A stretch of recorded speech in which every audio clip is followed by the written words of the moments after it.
Hello, good evening, and welcome everyone to our webinar, Method in Madness. This is episode number 14. At Joy of Drama, we organize these webinars every weekend to get all educators, parents, teachers, and anybody who's interested in children on one platform to talk, discuss, and share. Today, we have with us Dale Edwards. Dale is a colleague at the Trinity College London, India office where I work. And we work towards assessing and assessments of children and adults in various subjects of performance. Today, we are going to discuss about the need of assessments in performance arts and drama. Let me tell you a little bit about Dale. Dale has been working in the field of communication skills for the last 29 years. He has been a co-host, a host, a compare, and an anchor for the last 29 years. And he also was associated with amateur theatre between 1990 and 2004. He has been awarded the fellowship, two fellowship diplomas, one from Trinity College London and the other from University of West London in speech, drama, and communication skills. He also heads the academic support team at Trinity College London, India. Welcome, Dale. Thank you for joining us. Hi, Vaishali. Thanks for having me. Hi. So thank you. Dale is joining us from Mumbai. And just to let all of you know who are watching us, Dale and I are going to have a chat and converse for the next 50 minutes, 45 to 50 minutes. And the comment section is open for all your questions to come in. And then we are going to take your comments and your questions after our chat, which is at about 7:50. So hi, Dale. Thank you. And let's get on with our conversation. Absolutely. All right. Dale, today's topic is assessments and why do we need them, especially in the field of drama and performance arts. You have been teaching for a very long time. You yourself, you have taken so many various kinds of assessments and certifications. Where do you see the importance of assessment and exams lie within the field of performance? So that's a good question. I mean, to start with, I think in the case of, the difference between the word assessment and the word exam is one is like many stops, like mile markers on a journey, and the exam is that finish line that we kind of look forward to. In the case of performance arts and anything that involves a lot of creativity, you know this more than anyone, and I'm sure a lot of teachers will also agree. The journey and the process of teaching is marked by various markers, both in student development as well as in the evolution of the subject in the student's mind, as well as far as a teacher goes. When we all start out, we're new, we're fresh, we're younger teachers, and as time goes by, I think assessments help us firstly keep a check on our own teaching. One, it helps us be better teachers. It helps students progressively in smaller increments grow in their confidence and in their abilities. And I think it works towards a sense of achievement in literally every class. So that's, for me, I think, is the importance of having any sort of assessment in the creative and performance arts. And like I said, I think in anything that's creative, the journey is probably more important than the final destination. And that's how I would look at assessments and why I feel they are important, not just in itself, but so long as they have good constructs and there's a reason why we're doing an assessment, I think that's great. Thank you, Dale. But you know what? India and Indian parents, and there are many parents who are watching us today, we really look at exams or assessments as something that is the final goal. We have to reach that and get that certificate. How do you see exams differently from assessments? And how do you think a parent, because you're also a parent, how do you think you as a parent would look at an assessment? So I want to actually give you this answer from two perspectives. First, from my own perspective as someone who was fortunate enough to get exposed at an early age. I unfortunately lost my mum when I was very young, and I'm an only child. And at the age of 7 and 8, you tend to go into a shell when these kind of things happen.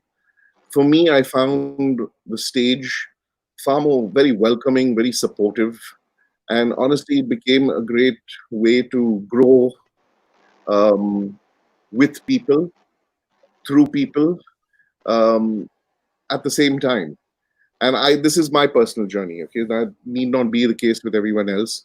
But today, when I have kids, I have a daughter who's 16 and a son who's 11, and of course, a 16-year-old feels like an 18-year-old. Uh, but today, when I look at them, I say, I've always told them this. I mean, sure, you need to do well in school, but I think you need to do better in life, just generally. Because on one hand, as a parent, sure, you want your child to get whatever 80, 90% that there is to get. But at a certain level, if you for a moment you just step back out of it and you look at it, and let's say something unfortunate happens in the family, or let's say there's some sort of a calamity. At that point in time, you're not really worried about whether your child gets 80 or 90%. You're going to be worried whether your child is safe, secure, and can face the future. And obviously, as a parent, the inevitable will happen one day when our children will outlive us, hopefully. Um, and in those moments, the only thing you can think of is how well did I prepare them for life? And hence, I feel that these kind of subjects are actually life subjects. They prepare them for life. The road and the journey they take through the assessments helps build that confidence at different smaller levels, which paves the way for higher learning. On a completely different note, and maybe I shouldn't get started on this topic because I feel really strongly about it, and that is the education system in India. All right, I mean, there's no correlation, and I can say this both as a parent and as a teacher. There is almost no correlation between what you are tested in an exam, which normally is a test of memory and a test of recall, and never a test of ability. And then when you get into the real world, all you're really being assessed on is your ability. So sometimes also our exams, when they promise a child 90 and 95%, the truth is, let's look at all of us. How many of us got 90 and 95%? And I think we're all doing okay. In fact, we're far more secure. When you get a child to get 95% in school, they kind of think that life is all about 95%. And when they hit the real world, the reality sinks in that even if you get by sometimes with 60%, you'll be okay. And that's the other thing which I think particularly drama prepares you for. Sometimes you have a good show, sometimes you have a bad show, sometimes you get the role well, sometimes you don't get it well. All right, but it prepares you for failure in its own way, as opposed to just keeping you on a pedestal and saying, well, life will always keep getting better. No, it won't. I think we need to be realistic about that. And so that's my honest answer over there, is that the exams are not the journey, are not the destination. It's not important. Yes, you do need good certificates. So obviously, a good certification body is going to help you with that. But don't be obsessed only with the certificate. Enjoy the journey as well, because the kids enjoy the journey far more than they don't really worry about the certificates. It's we as parents who sometimes worry about it, but the kids don't. They're just in there for the ride, and that's where our forward-looking abilities come in. Is to know that not only will they have a good ride, but this will also help form them for life. Yes, absolutely. And also, just like you said, drama kind of comes to your rescue. It rescues you from various situations, and it also prepares you for life, and also tells you that yes, you can go wrong. Things can go wrong, and you can be okay even Okay. after that. It's okay if It's things okay. Yeah. Yeah, it's okay if things go wrong, and also that gives you a reality check on who you are and what you're doing. So if I look at it, because I've been teaching drama for a very long time now, and myself, I have been engaged with drama, I see drama uh, indirectly or at times directly helping you become more confident with skills of living, which nowadays we call as life skills. So when one takes a drama assessment, do you think that somewhere within the drama assessment, life skills assessments are hidden? Absolutely. I mean, and that's the beauty of a subject like drama is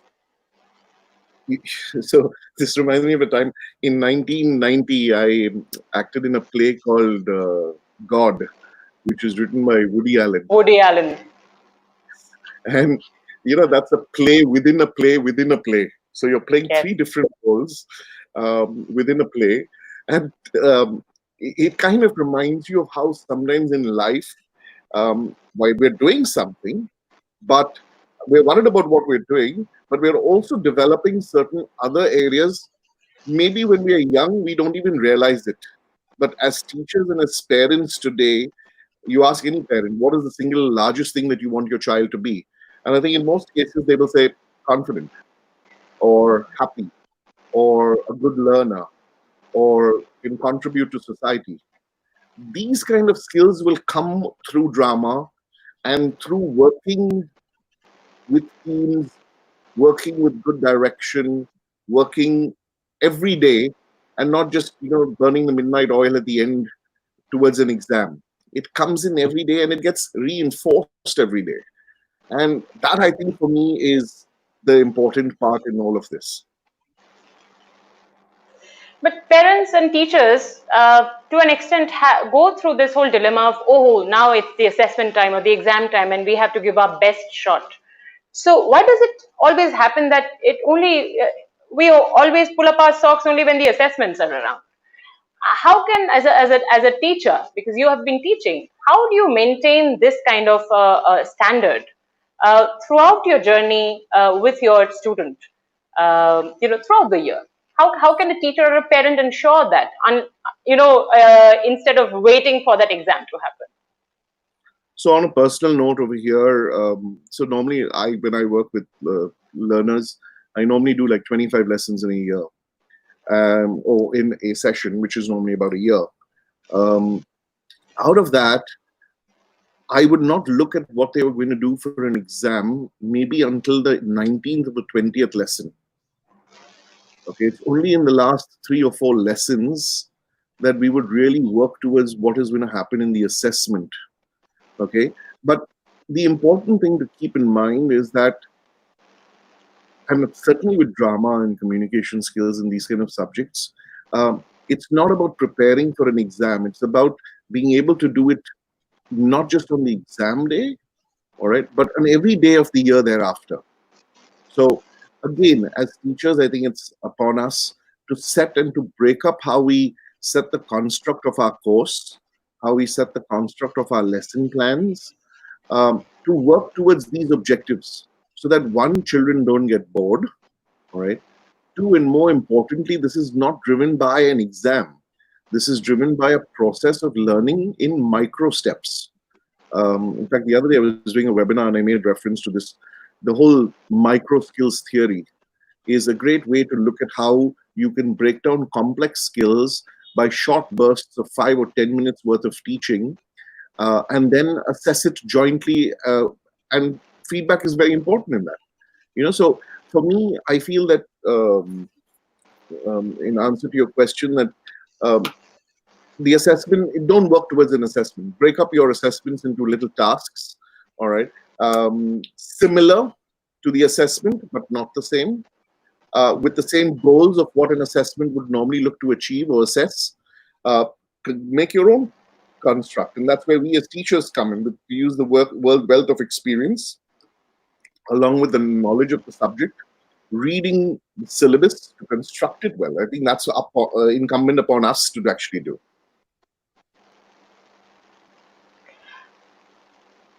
Dale, what do you think of standardizing a test or standardized tests? I think we have a slide which kind of depicts that very in a comic fashion. But yeah, uh, because there are a lot of schools who are teaching general boards like CBSE or ICSE, or the international boards or state boards. But the schools generally develop a curriculum uh, on their own till about class 8, and then they have to follow the board curriculum.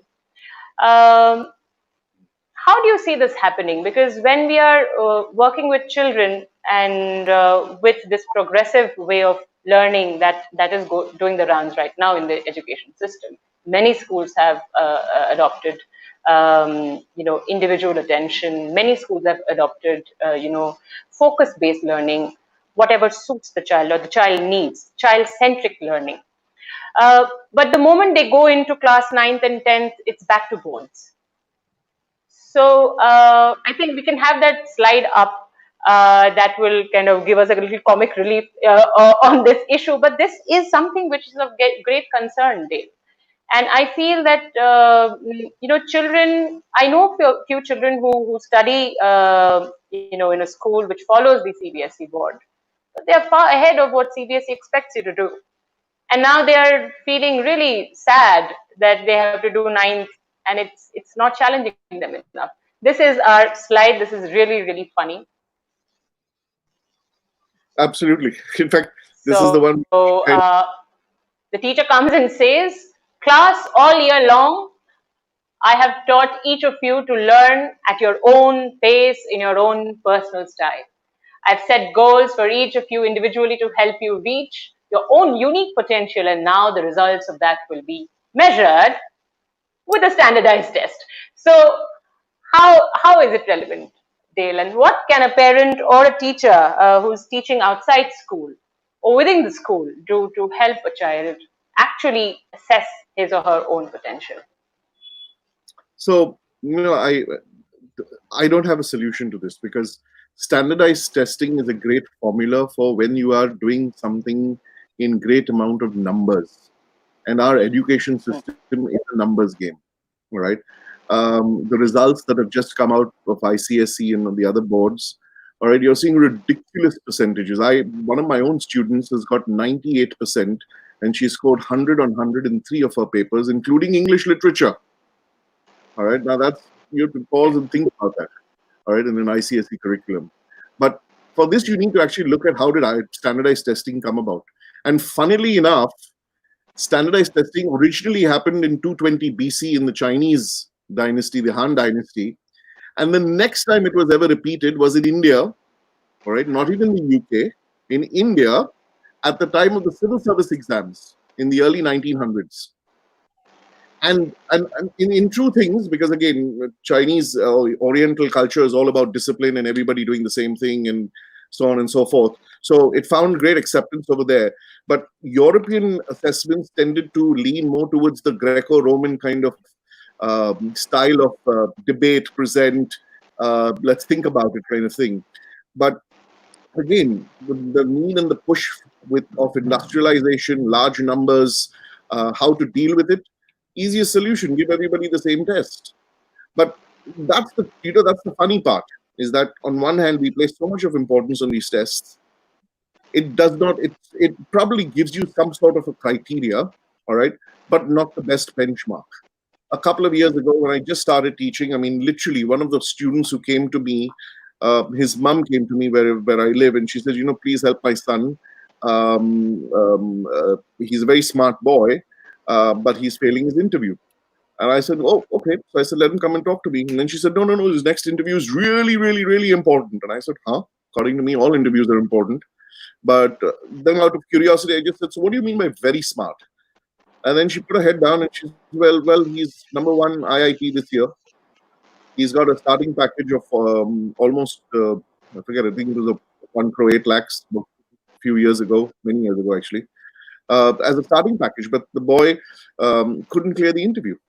And that kind of puts the whole thing in perspective. Number one in IIT, all right, and he's clearing IIT. He's not even trying to get in. He's finished it, and he's still coming out first over there, and can't clear his interview. And this puts so this will really kind of give you my answer to what I think of standardized testing. I think it's great. But to firstly believe that that is the solution in itself, I completely disagree with that. And more importantly, I think as a parent and as a teacher, we all value all our children, right? No matter what the distinction and ability are. And standardized testing does not account for that. It does not account for individual ability. It does not account for individual difference. So, as a parent and as a nurturer of society, and with my own kids, to keep them in mind and everybody else's children, I absolutely have to think that we need to worry about every one of them and not only those who are going to score on the 99th percentile. So, standardized testing for me won't work. It's a measure. It's a measure. It's not the measure. So what will be the differentiator in this case? So does the child then go and look at different kind of certifications outside, like we're talking about drama or maybe sports or other things like So, internships? Right now, we see 11th and 12th standard students go and do internships. absolutely. I mean, these So are a differentiator then? you're asking really super questions. I mean, I have to tell you this that see, finally, it's about there was a time when you get into college, and particularly in the US and stuff like that. One of the main factors that they would look at is your SOP or your statement of purpose, to see what is your life's reflection on what do you feel about life, what are your learnings, what are your feelings, what do you think life would hold for you, and stuff like that. Now, more and more in India, you're seeing a lot of universities and a lot of colleges moving into that direction. All right, they themselves know what standardized tests are doing. All right, so they know that, okay, great, it's part of the system. We can't fight the system overnight. We can't change it also overnight. It's a huge mother of a ship to turn around in the dark. But we definitely need to now build in additional measures.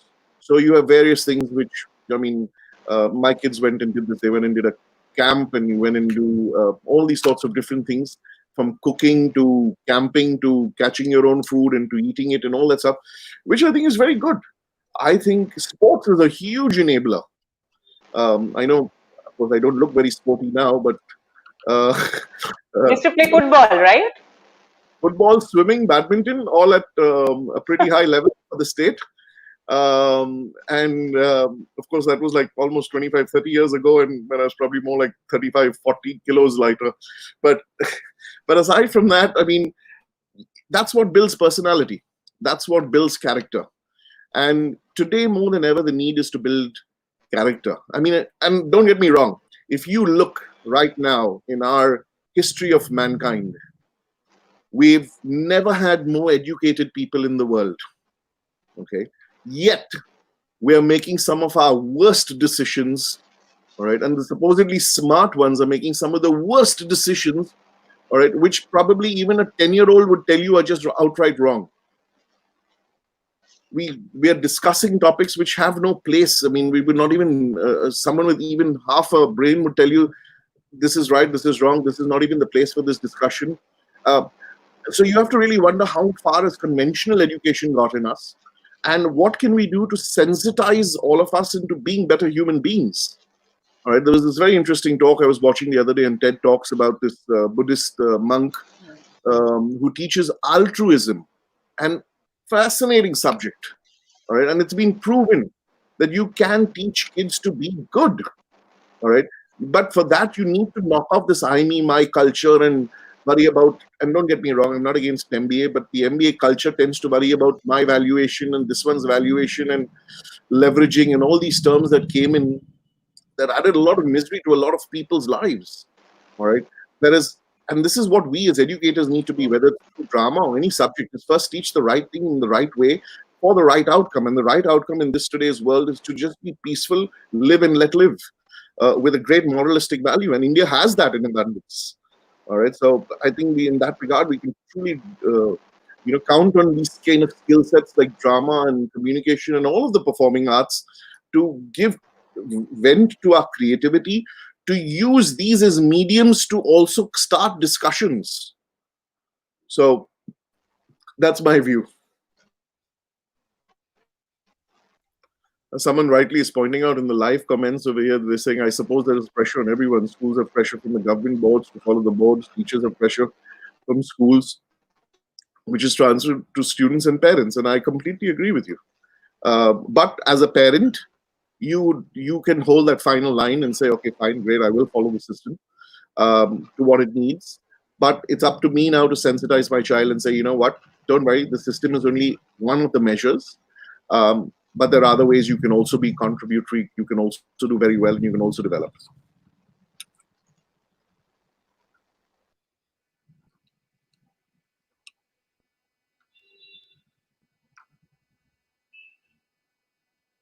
Okay, I don't know whether I'm live and we've lost Vaishali.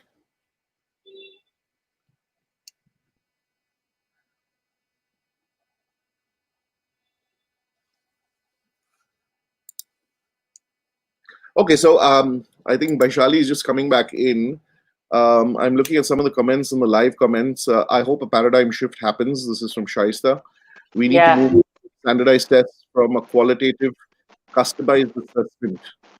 Um, Absolutely. Yes. I mean, countries like Finland and stuff like that have already done that. In fact, they're typically after high school, you don't really get into, you don't get to say, I've chosen this stream. You get to say, I will choose these 6 subjects and I'm going to study this based on interest. Welcome back, Vaishali. Sorry, you're just holding forth. Yes, there was an internet drop at my end. Thank you for holding holding up for me. Talking about the differentiator, and definitely sports and extracurricular activities, which are more co-curricular than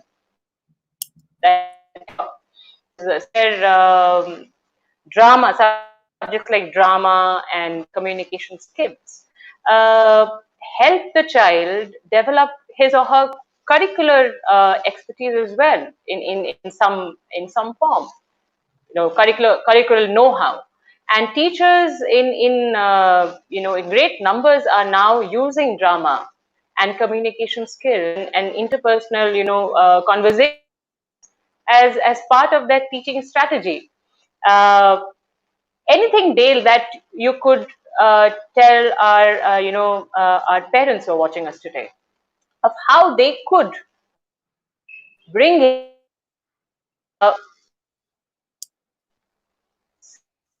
small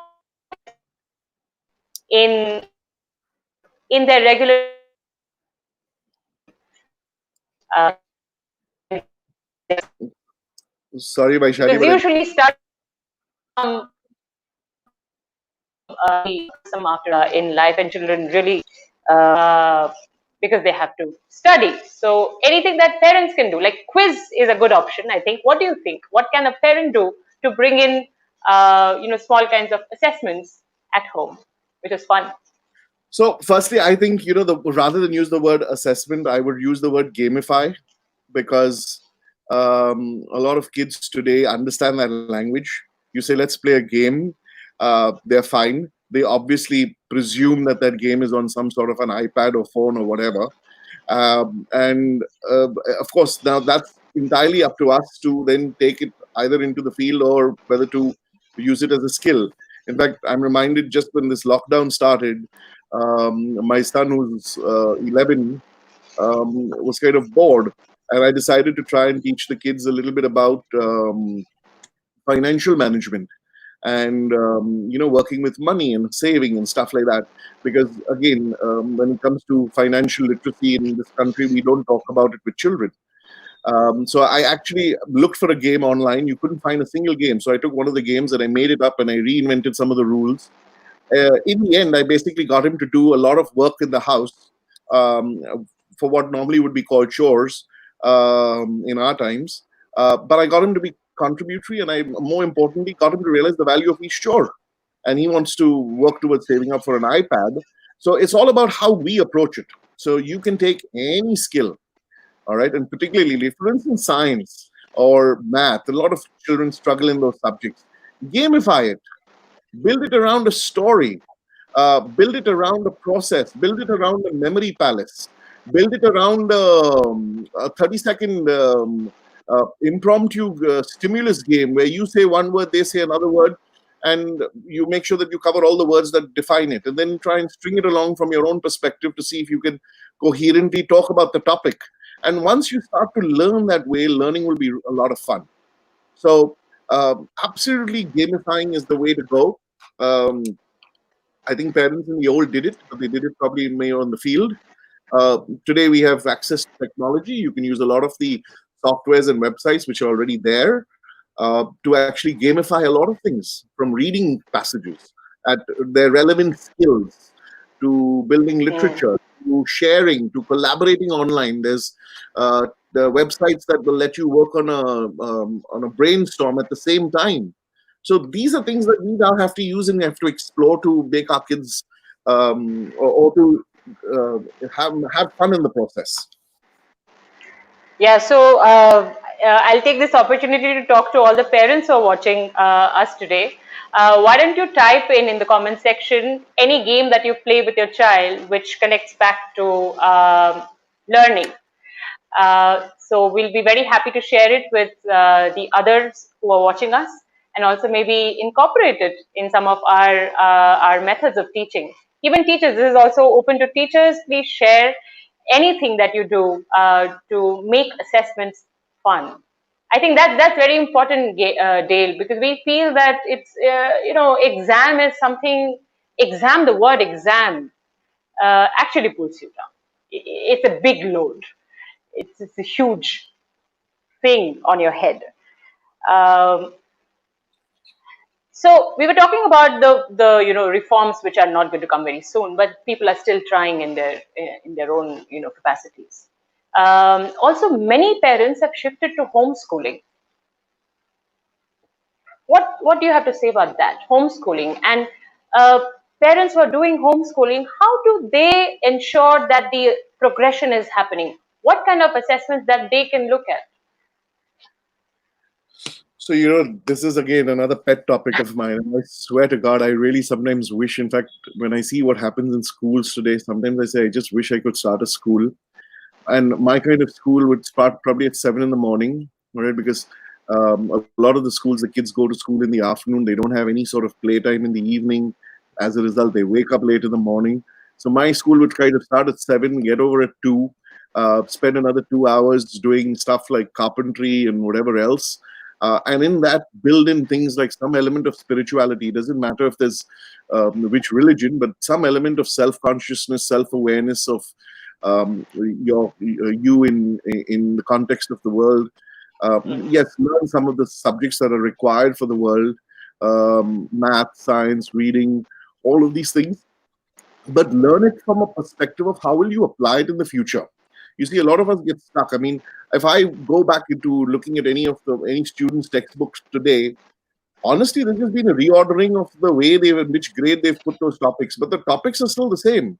And I find that Yep. really funny because today when we send our children to school, all right, and let's say someone is 10 years old now, in another 65 years, whatever we are teaching them now is going to hold them good for another 65 years.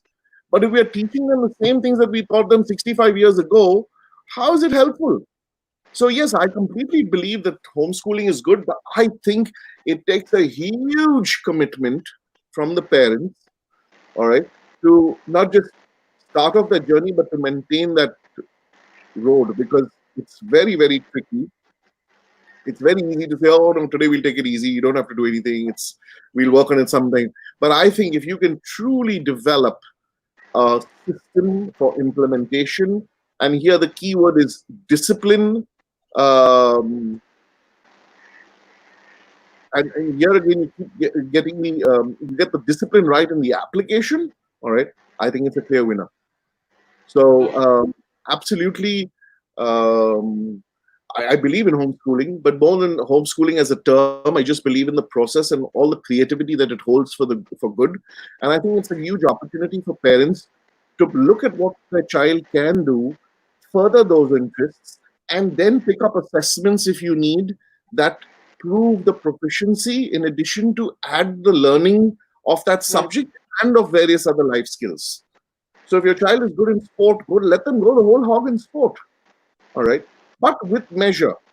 Okay, maybe at a certain age you may want to pull them out and say, okay, listen, you've learned about fitness, you've learned about routine, you've learned about diet, all right, which are the sub skills of sport. You know what team spirit is. Now let's take that and maybe apply it to some discipline in music. And after 3 or 4 years, so that's the other thing, is that we need to look at building all-rounders rather than trying to build subject matter experts, because I think all-rounders will fare far better in the world we live in today, all right, rather than trying to build yourself into a expert in a silo, and that could be a bit dangerous. But the more dangerous thing is then that is in the process of building all-rounders, we want our children to excel in every field of that all-round, concept. Now that is something that I think we understand it, but somewhere we feel, Arey, if he's good in drama, why is he not good in sports? If he's good in sports, then why is he not good at This is, academics? So I this think is, this is a this is vicious circle. not just a vicious circle. I think this is also being a little unfair on the kids. All right, I had a I still remember the most valuable lesson I ever learned from anyone was from my football coach. All right, and I remember this was in my final year of school. We lost a game, and we told our football coach we really feel like losers today. And at that point in time, he looked at us and he says, "Firstly, if you guys think you're not very smart, I think you guys are smart because you learn how to pass the ball. So that tells me that your math can't be very far off, all right, in being able to calculate." Two is he also said, he says it's only in school that the A grade students will later on in life become academics. The B grade students in life will probably become, or, more like lawyers who can work the system. But it's the C, the D, the E, and the F grade students who kind of get the whole system to run around them. And I'd like to look at this in that perspective to say, listen, be in unison with the world rather than in unison with yourself. All right, being alone is a lonely place. Looking at what the world is doing, I think, is a far better place. Being involved and being contributory to that, I think, is the right way to go. And anything that you learn in that regard and in that context is absolutely great. Yeah. So, Dale, just on a more serious note, there is this whole new system of assessments, in schools nowadays, which is formative and summative. Um, how can we who are watching this webinar today, from a lay point of view, from a very simple point of view, understand the uses of these assessments? We have got a slide which actually describes it. If we could just have the slide on. This has really made a difference, I must tell you, because I do see a difference in children after this kind of assessments were brought in. Um, how do you So, see them, and how can we understand it simply? so firstly, I think this term is being used very loosely in the context of education. A formative Today, when you talk about a formative assessment, it basically means that your portion or the number of chapters that they will assess you on is far smaller. All right, Yeah. one chapter or two chapters, and a summative assessment which happens twice in the year will cover all the portion of the full year. So that's not formative, and that's certainly not summative. That's like dividing it into two terms and saying, one is a smaller process and the other is a bigger chunk of it. I tend to look at it slightly differently, and I say, you see, the formative. Firstly, all assessments, in my opinion, must kind of meet three criteria, and that is they must demonstrate a proficiency, they must be used as a diagnostic, all right, and most importantly, they must also benchmark a certain level of achievement. Now, when you look at formative assessments, so let me just put this in the context of a lot of children do an exam, let's say at the end of the year. That probably reflect more on what you can see on the right side of your screen, where the outline of all the touch points needs to happen, all right, for a child to say, fine, this is our achievement over this entire 9-month period. Okay. But in the case of a formative assessment, you're going to see different formative parts happening. Okay. So let's say, for instance, if you see the picture on the image on your left, all right, you can see that it's more important at that point in time, or the teacher and the child together have realized that it's more important, for instance, to provide feedback, because the child maybe needs more feedback based on what they are doing. All right. Or the child needs to understand that there can be larger outcomes based on what they are trying to do. Okay. So a formative assessment, I think, can take all the five contours in this case, or any other system that you do set up, and work within themselves in different permutations and combinations. You cannot make progress with all the children on all the fronts all the time. And a formative assessment allows you to break that down to say, this child's area of learning was more in this area, and in the next part of the formative element, I need to now worry about the other touch points and have pull his or her learning skill more over there. So it gives the teacher a chance to reflect on what the child is doing. More importantly, the teacher now can be reactive to what she or he needs to teach. Right? And then at the end of it all, you go and take a summative exam or summative assessment at the end of the year, which is showing that, fine, these are all the areas that I worked on, and I'm ticking the boxes off and everything. Now, this is my approach to a formative versus a summative assessment. All right. Not in terms of, for a formative, you have only 2 chapters, and for a summative, you have 10 chapters. So this is, and I think if we use the formative in the way it is, this is where tests become very, very important, because they start to also kind of serve as a reflective process for us in teaching. Right? We ourselves then get to see whether we need to make changes. We ourselves see how can we design better tasks. We also then get to see what can students learn better. Maybe we are not teaching it effectively. Maybe there's a better way we can do it after we've had a breakthrough with one child, that in the next round, maybe we can have a breakthrough with 3 children. So that's why I think formative assessments is about, put it this way, I think it's more like teach, test, teach, all right?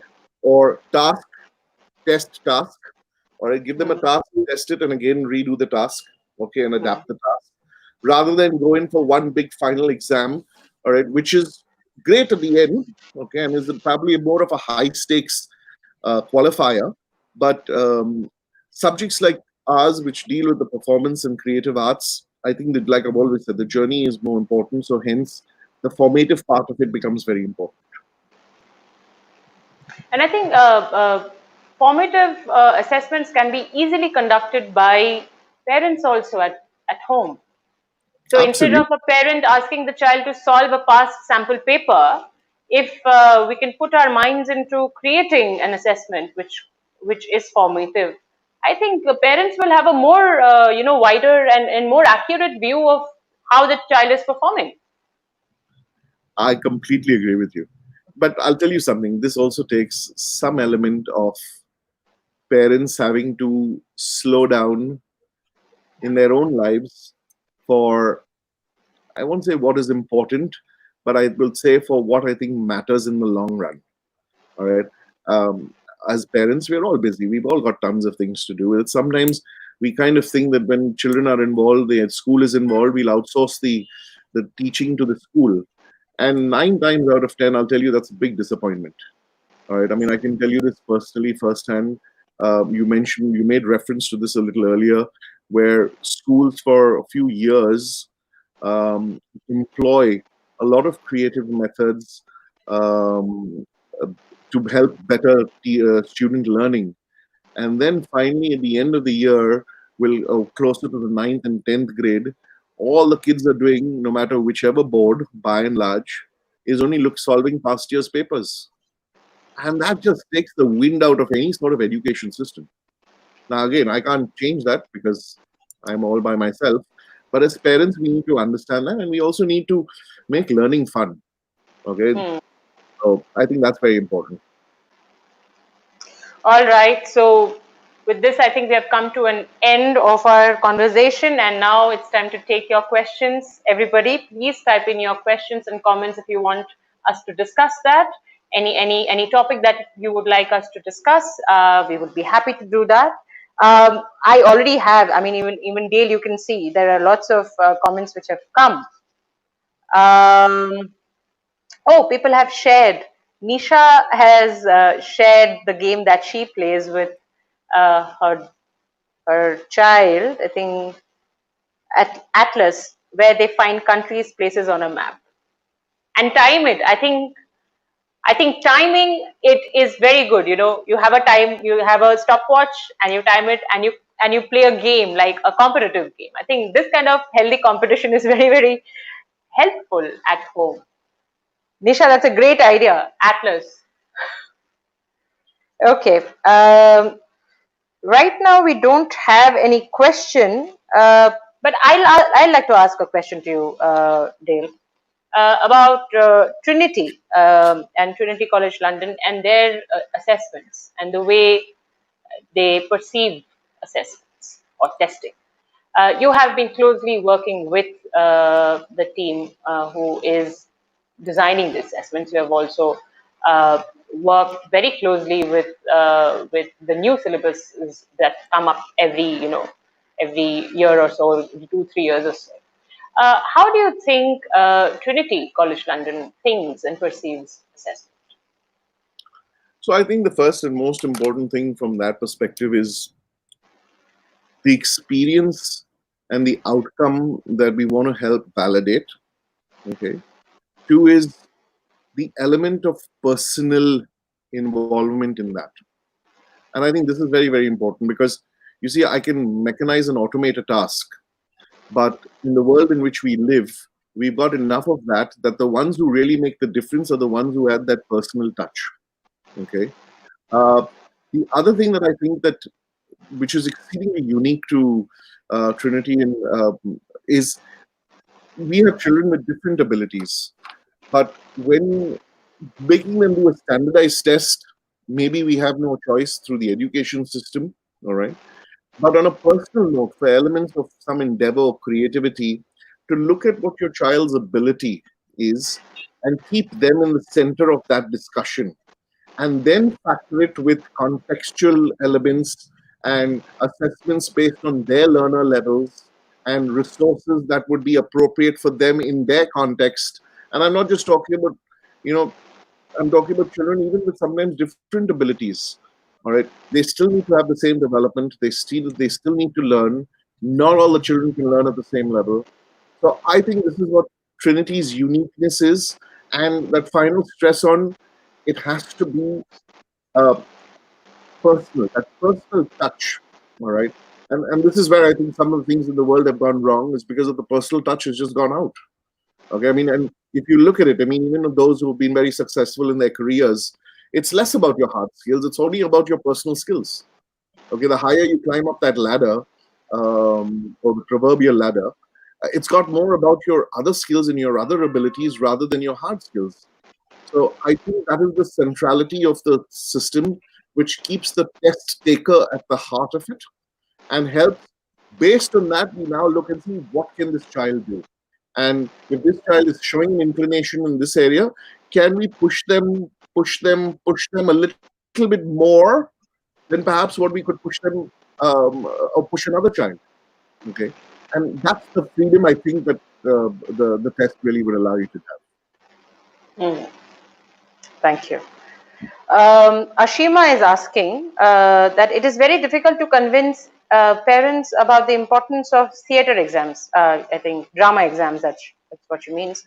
How to go about that? How to convince parents? So I'll tell you this actually. So strangely, Bombay is such a city where we've got a large number of private teachers. In fact, some of the teachers had been close to 1,000 candidates alone. The bigger teachers, at least. So firstly, I think that this has to do with an awareness. This has to do with a culture that comes from it.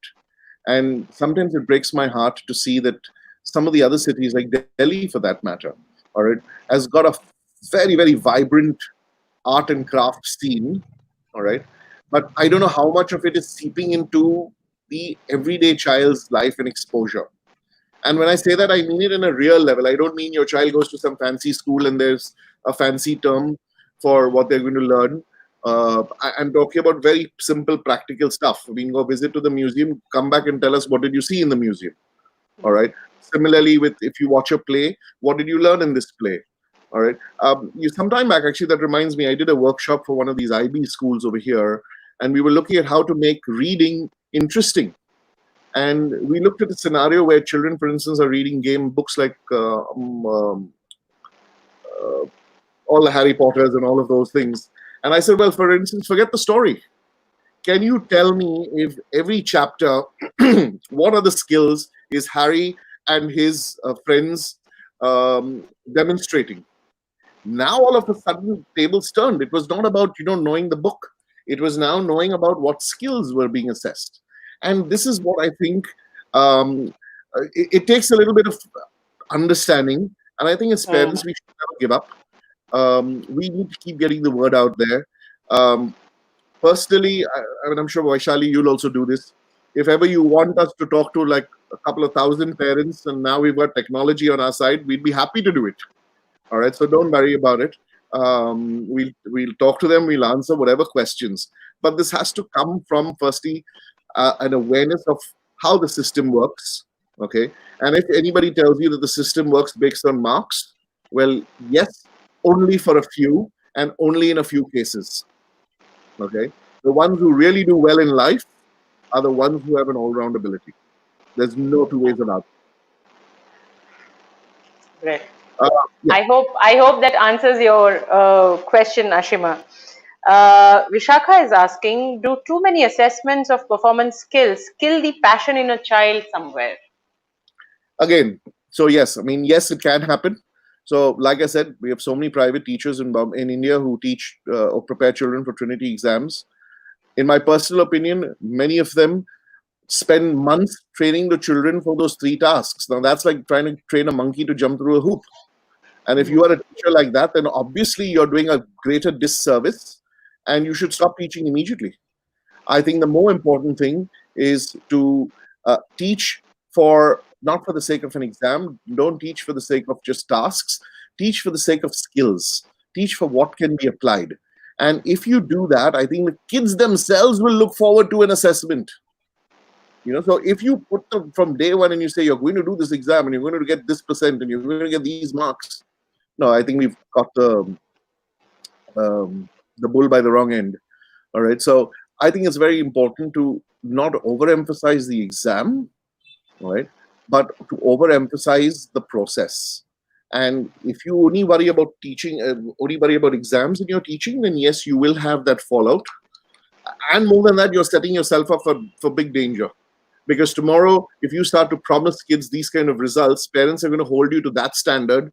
And before you know it, the joy of teaching has gone out, and now you're worried about the marks.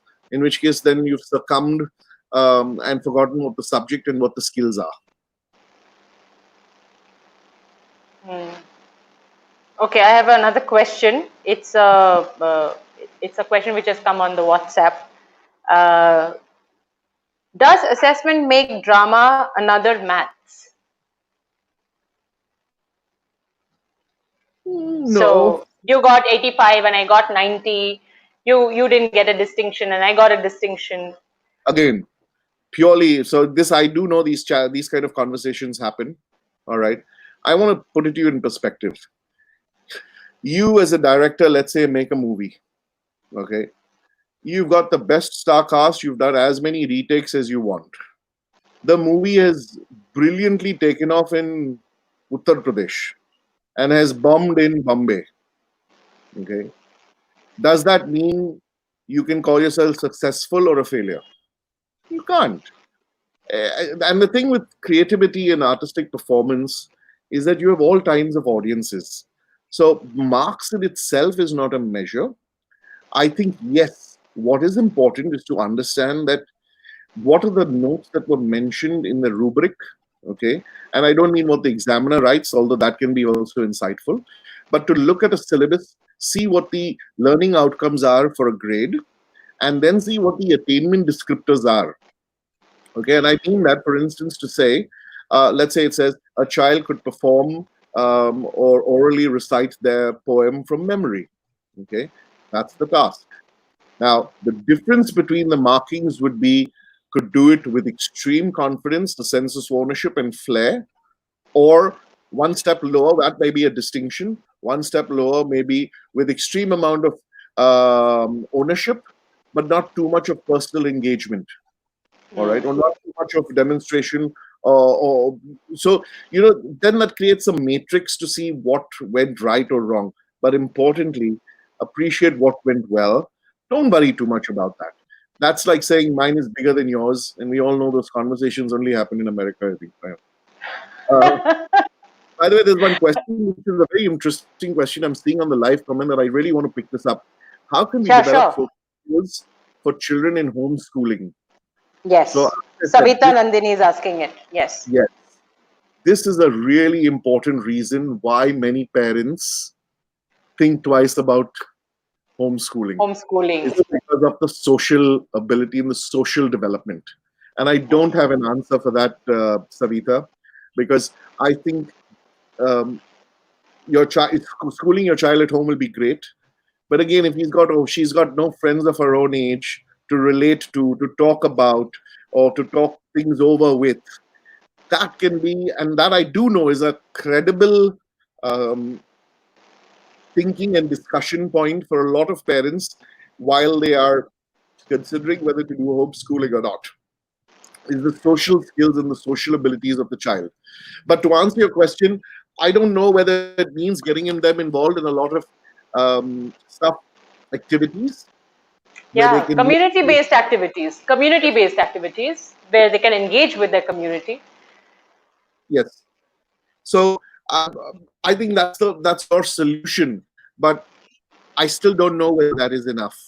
Okay, because this is something academics have been talking about for a long time, about the benefits of social development and social engagement with one child, peer learning. So I don't know whether we can just discount it out. I think it requires a lot more thought. I'll just give you an example, maybe Savita, if that helps you. There was this student who used to come to us. He's just shifted, from Delhi, uh, and he was a homeschooling, boy. He was being homeschooled by his parents, and he used to come to our drama lessons, and he used to come and interact and socialize, and I never saw, or my teachers never saw that there was a dearth of words or vocabulary to talk, and he was as excited and as enthused as any 7 or 8 year old boy would be in a school.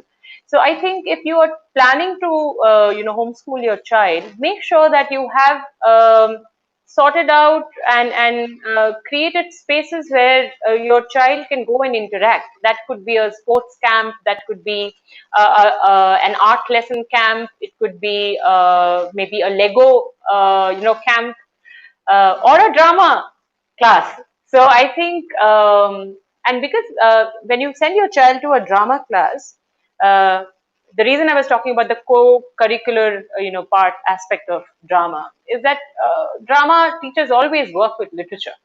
And I think drama gives a whole new perspective to how to look at literature and how to appreciate literature. So I think even if your child is going to, a school, engaging with drama and drama-based activities outside school always helps the child to kind of get a perspective which is different, and that's something that you can look at, Savita.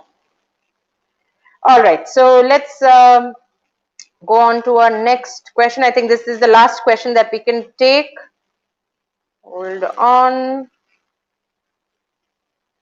All right, Gunjan Kain is asking, how about some survival skills and improvisation skills teaching? Again, life skills. I think what he means to say is life skills. And how can they be taught?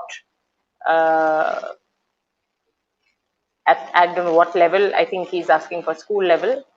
How can they So, be taught at so school level? I don't know whether this is an answer that we can give it based on just that one question. I think we need to understand a little bit more of the context to know how we can develop these things. But again, survival skills is not about hunting and fishing and gathering. It's more about being able to deal with the world in which we deal with. So, for instance, if it's you're talking about, let's say, literature, you're talking about material that you're bombarded with, then you need to learn skills like how to be able to synthesize, how to be able to make a distinction, how to be able to develop your thought process around that. So that's one kind of survival skill in today's day and age. The other kind of survival skill would perhaps be with in matters of confidence. Okay, because very often you see some children can take over a classroom and can pretty much dominate the whole class. And very often you also see some children who choose to stay quiet. Now, very often some children will stay quiet because they're too afraid to even try and get their voice out. And some will stay quiet because they say, it's okay, he always keeps talking, so let him talk. But they're not, it's not that they cannot talk. You have to look at these in the different contexts in which they are, and then look at what those skills, how you can build those skills. But I just want to say that, in the context of some of the webinars that we've also been doing, we're looking at all these skill sets, and we will deep dive into each of them within the subjects as well as at the appropriate ages. All right, I have one last question, and I think this is important. Now that drama is becoming a part of core curriculum in India as well, what role do you see Trinity playing there? So actually, Trinity kind of already helps a lot. So Trinity, firstly, you must understand, is an examination board. So we're not a school or we're not a college. It's like saying we are a CBSE, but for drama, and the value of our certificate kind of holds good in about 68, 70 countries. So we're an examination board. We'd like to be able to, this is what we do, is we'd like to be able to help schools create that construct that they need. Create the reality and the paradigm within which the learning objectives can be set. All right. Just saying, like I said, paying lip service and saying, we have drama in our school, and that's about mass recitation of a poetry, is not going to serve the process. So that is something that Trinity can definitely help with, and that's where Vaishali, myself, and the academic team also come in to be able to do this with different schools. But the other thing is, and most importantly, is how do you measure these assessments? Because somewhere down the road, I also saw it's despite some of these boards encouraging change with bringing in these subjects, the format of the assessment is still going to be a theory paper. Now that to me is a cause for concern. It's like me saying, let's decide who's the best athletic runner by deciding we write an essay about it. And the person who wrote the better essay is the winner of the 100-meter race. So again, I say we need to marry the skill that we are assessing with a test that is fit for the purpose of the skill we are assessing. Okay, so and this is again where Trinity can also help, is because we do almost over 100,000 children do exams in India, so we can handle this kind of scale. Okay, and earlier we had an involvement with the CBSE in a project called the ASL project. So there also we were doing it for all 17,000 schools. So we are already geared to do a lot of these things. And of course, going forward, I'm sure we will be doing a lot of these things in time to come. Yeah, and also Trinity, yes. So this is the philosophy, I think. Yeah, this is a very, very important comment that that has been doing rounds for many years now. I think this is a very old photograph, and it actually gives you exactly how the philosophy has been till today. Dale. It's more relevant today than it's ever been before. Let's put it that way. Oh, all right. Because I feel that, we're trying to measure everybody by the same size and standard and mold. And now more than ever, yet we appreciate differences more than we've ever done before. So we're going in two different directions, which is why I think as parents, teachers, people who are involved with policy should look at what are we working towards. Is it firstly towards a good end or a bad end? All right. Is it going to benefit society or not benefit society? And is it going to help a child's learning or not help a child's learning? I think if we kind of get that order right, I think we'll be doing perfectly well. Thank you, Dale. Thank you so much for your time. And this is a great note to end our conversation over here. Uh, Thank you very Assessments much. are important. Yeah, assessments are important, but yes, you need to look at it wisely, not just randomly. I just got that much mark and this much mark, and then comparing marks uh, where there's nothing actually you can compare. None of us are,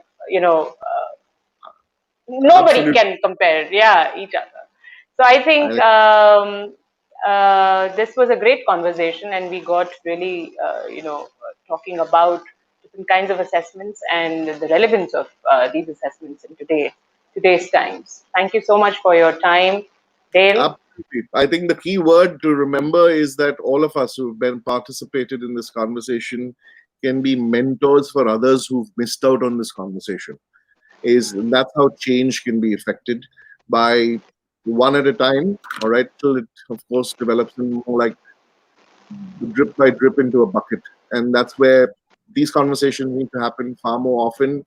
And one needs to take on the responsibility to literally not just mentor children and teachers, but to mentor others to see the understanding of the benefit of the system. So thank you very Yeah. much for having me, and thank you everyone for joining and listening in. And Thank you, everyone. Thank you, everyone, for joining in. We are going to have another webinar next week. Until then, thank you and have a good night.